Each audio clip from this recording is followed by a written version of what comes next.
Welcome everybody, my name is Marcus, and in this video I will show you how you can simply start a free trial on Wix. So let's start. The first thing you want to do is just be in Wix and just click here get started, right? When you're going to do it, you want to sign with Gmail, Facebook or normal mail. I will sign with Facebook. Okay, I got blocked it, so give me a second. Continue with the Facebook. I will just log in, or you can simply choose your own mail. And look at this. When I got it, you can simply create a new site. And you can what kind of website do you want to create? You can choose I don't know, business. Create your own with the editor, or you can edit up to you. It's really simple.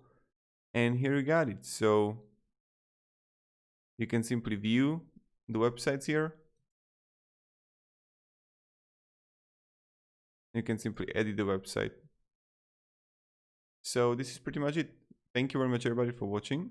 If you have any questions, ask me down in the comments. I'll be happy to help you. And have a great day and goodbye.